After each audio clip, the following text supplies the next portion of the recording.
ఏపీలో కొత్తగా కాంగ్రెస్ పార్టీకి పునరుజ్జీవం అని చెప్పేసి వైఎస్ షర్మిల అక్కడ పిసిసి చీఫ్గా ఏపీసీసీ చీఫ్గా బాధ్యతలు స్వీకరించినారు. బాధ్యతలు స్వీకరించిన నెక్స్ట్ డే ఆమె వైఎస్ఆర్ సిపి మీద టార్గెట్ చేసిన పరిస్థితి. అలాగే సజ్జల రామకృష్ణారెడ్డి కొన్ని కామెంట్ కూడా చేస్తున్నారు.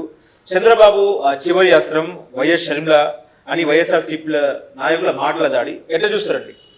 జగన్మోహన్ రెడ్డి గారికి సొంత చెల్లి అయినటువంటి షర్మిల గారిని వాడు సముదాయించుకోలేక ఆవిడ తెలంగాణలో పార్టీ పెడితే కాంగ్రెస్ విలీనం చేసి తర్వాత డికే శివకుమార్ గారితో మాట్లాడుకొని ఆంధ్రప్రదేశ్ రాష్ట్ర పగ్గాలు ఆవిడ తీసుకుంటే చంద్రబాబు నాయుడు గారిని లోకేష్ గారికి ఎంత సంబంధం ఉంది? అసలు సంబంధం లేని మాటలు ఆవిడ తాలూకు ఎగ్జిస్టెన్స్ కోసం అసలు ఆవిడకి ఏ సమస్య ఉందో జగన్మోహన్ రెడ్డి గారు విజయమ్మ సజ్జల రామకృష్ణారెడ్డి గారు కూర్చొని మాట్లాడాలి తప్ప చంద్రబాబు నాయుడు గారు వేసినటువంటి అస్త్రాన్ని మాట్లాడితే అది అసలు ఆలోచన లేని మాట అని చెప్పని నేను అనుకుంటున్నాను. సజ్జల రామకృష్ణారెడ్డి గారు గతంలో మీడియా రిపోర్టింగ్ ఇవన్నీ కూడా చేశారు, ఆయనకు అవగాహన ఉంటుంది అనుకుంటున్నాను కొన్ని విషయాలపైన.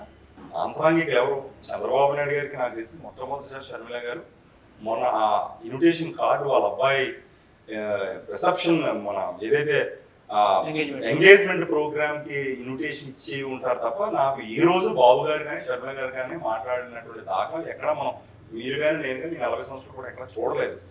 రాజకీయాల్లో వ్యూహాలు ఉంటాయి కానీ ఇంత దారుణమైనటువంటి వ్యూహాలు ఎక్కడ ఉండవు. ఎందుకు అసలు షర్మిల గారు చంద్రబాబు నాయుడు మాట్లాడి కాంగ్రెస్ పార్టీలో పుట్టి పెరిగింది. జవసత్వాలు ఎక్కడి నుంచి వచ్చాయి? మొట్టమొదటి రాజశేఖర రెడ్డి గారు ఏ పార్టీ రిప్రజెంట్ చేశారు? రాష్ట్రంలో కంబైన్డ్ స్టేట్ ముఖ్యమంత్రిగా ఉన్నప్పుడు వాళ్ళ కూతురుగా ఇంట్లో కాంగ్రెస్ జెండానే పట్టుకున్నారు షర్మిల కానీ జగన్మోహన్ రెడ్డి గారు కానివ్వండి. ఇప్పుడు ఎందుకు జగన్మోహన్ రెడ్డి గారితో షర్మిల విభేదించిందో ఈ సమాజంలో ఈ ప్రపంచానికి అంతా పూర్తిగా తెలుసు.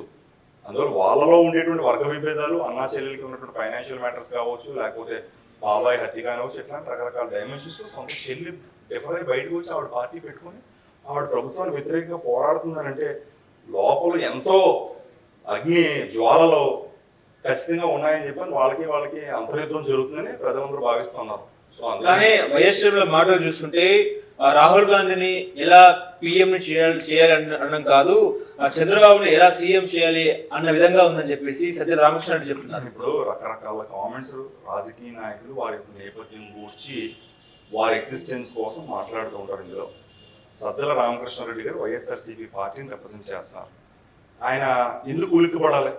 పుచ్చకాయలు దొంగ ఎవరంటే భుజాలు తడుముకున్నట్టు వారు నిజంగా అత్యద్భుతంగా పాలన చేస్తూ ఉంటే వారు గెలిచేస్తారని అనుకున్నప్పుడు అసలు షర్మిల గారి మీద కమెంట్ చేయాల్సినటువంటి అవసరం నిన్నటి వరకు షర్మిల గారు రాజశేఖర రెడ్డి గారి కూతురుగా ఆదరాభిమానాలు చూపించినటువంటి వ్యక్తులుగా సడన్ గా పాలిటిక్స్ లో రాగానే ఎందుకు వీళ్ళకి ఆ చురకలు అంటుకుంటున్నాయి అంటే వాళ్ళలో ఒక ఇన్సెక్యూరిటీ ఫీలింగ్ మొదలైపోయింది ఆల్రెడీ. అమ్మో మనకి థ్రెట్ అవ్వబోతుంది, ఈవిడ సొంత ఇంట్లో ఫ్యామిలీ మెంబరు హస్తం పార్టీ రేపు పొద్దున వెళ్ళిపోతుందా? ఆల రామకృష్ణారెడ్డి గారు మంగళగిరి కాన్స్టిట్యూన్స్ లో ఉన్నటువంటి ప్రస్తుత వైఎస్ఆర్సీపీ ఎమ్మెల్యేగా ఉన్నటువంటి వ్యక్తి కూడా నేను అవసరమైతే నేను షర్మిలతో ట్రావెల్ చేస్తానని వెళ్ళిపోయారు ఆల్రెడీ.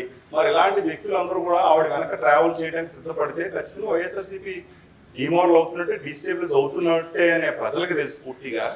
అవన్నీ విశ్వాసంలోకి తీసుకోకుండా ఆవిడ వచ్చింది కాబట్టి మాకు మైనస్ ప్లస్ అనే దానిపైన మాట్లాడుతుంటే ప్రజలు ఇవాళ చాలా తెలుగు మీరిపోయారు.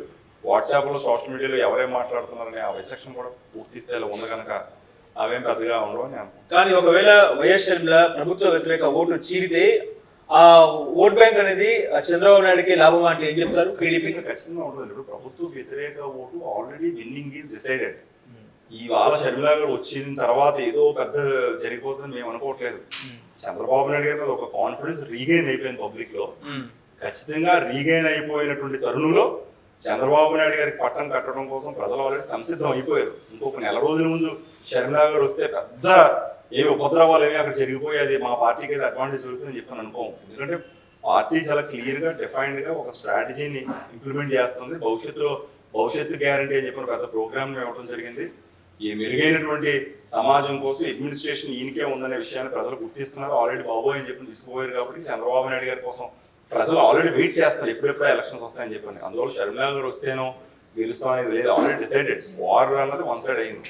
ఓకే, అయితే ఇప్పుడు విజయవాడ నడి ఒడ్డున 206 అడుగుల అంబేద్కర్ విగ్రహం ఎన్నికల ముందే సీఎం జగన్ ఓపెన్ చేయడం అనేది ఎట్లా చూస్తారండి? కేవలం ఓట్ బ్యాంక్ రాజకీయం కోసమే అంటే ఎవరైనా ఏదైనా పని చేసేటప్పుడు కొన్ని డైమెన్షన్స్ లో ఇది తప్పు ఇది రైట్ అని చెప్పేటువంటి సెక్షన్ ఒక విద్యార్థి నాయకుడిగా నాకు ఉంది. డాక్టర్ బిఆర్ అంబేద్కర్ గారు ఫాదర్ ఆఫ్ ది కాన్స్టిట్యూషన్. ఈ భారతదేశానికి రాజ్యాంగాన్ని ఇచ్చినటువంటి నేత యొక్క విగ్రహాన్ని ఎవరు ఎక్కడ పెట్టినా కూడా దానిని నేను కమెంట్ చేయదలుచుకోలేదు. జగన్మోహన్ రెడ్డి గారు తీసుకున్నటువంటి నిర్ణయం ఏదైతే ఉందో అది వ్యక్తిగత నిర్ణయం, రాజకీయ కారణాలు అవ్వచ్చు, ఇంకొకటి అవ్వచ్చు, దళితుల మీద ఉన్నటువంటి ప్రేమ లేకపోతే కపట ప్రేమ అన్నది నేను ఇప్పుడు చెప్పలేను. ఎందుకంటే ఆ కపట ప్రేమ లేకపోతే నిజమైనటువంటి ప్రేమ అన్నది గతంలో మరి సుధాకర్ గారిని, అదే డాక్టర్ గారిని వైజాగ్లో హత్య చేయించడం కానీ బాబాయ్ విషయంలో కానీ బయటికి రాలేనటువంటి కొన్ని విషయాలు ఇవన్నీ కూడా మన అందరికీ తెలుసు. అందువల్ల విగ్రహం వరకు ఐడియాలజికల్గా అది రాష్ట్రంలో ఉన్నటువంటి దళితులకు నిజంగా పడగలిగేది అయితే సంతోషకరమైనటువంటి వార్తే. కానీ అందులో కూడా రాజకీయాలు చొప్పించి చూస్తున్నారు అని చెప్పి అది తప్పు అని చెప్పి నేను అనుకుంటాను. ఓకే.